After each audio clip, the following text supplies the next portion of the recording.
So I'm going to share some information with you guys that one of the best personal trainers in the state of Florida told me when it comes to losing stubborn meat on certain parts of your body that you just don't want. So before moving down to Florida, I was struggling with a gobbler under my neck, extra meat on my arms, and a stubborn pouch in my midsection. I tried super hard to get rid of all that stuff, trying to work out multiple times a day, changing up my diet, nothing worked. As I was getting ready to move down to Florida, I knew I had to make a change because if you don't look healthy and in shape in Florida, you stick out like a sore thumb. So as soon as I touched down, I met up with this personal trainer, one of the best in the state of Florida. And the first day he took one look at me, he said he knew exactly what the problem was. And I was super shocked because I barely went through an evaluation and he already knew what was wrong. Oh, and by the way, I pay this guy like $700 a month to be my personal trainer. So hopefully someone benefits and learns from this video. So he looked at me and said, I know the problem is it's because your estrogen level is way too high. And I was like, okay, how do you know that? And he was like, the exact areas that you're struggling to lose size in is the exact areas that most people with high estrogen struggle to lose weight in as well. The extra meat here on your arms, and in your midsection are all signs of high estrogen. And he said there's two reasons why you have high estrogen. It's your diet, and you might be eating extra soy, seed oils,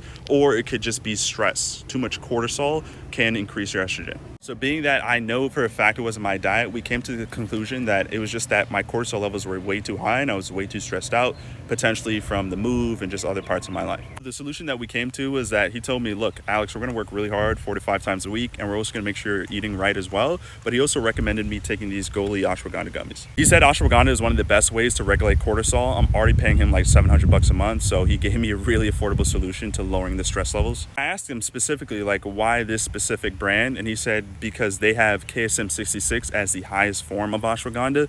Most ashwagandha brands don't provide KSM 66, and he said all those other ones are garbage if it doesn't have KSM 66. So because these are gummies, they're super easy to take. I've been popping a couple of these, and since taking them, I finally feel like my old self again. My stress and anxiety levels have finally gone down, and because of that, I've been able to finally lean out because my estrogen levels are also down as well. Results vary different from person to person, but I started noticing a difference about 2 to 3 weeks of consistently taking these every single day. So before you consider doing any rash decisions with your fupa, consider taking something like ashwagandha. I hope someone benefited from this video, and I almost forgot, if you wanted to get the same Goli ashwagandha gummies I've been taking, you can get a 3-pack bundle for almost the same price of just 1 pack here on the TikTok shop if you click that orange card.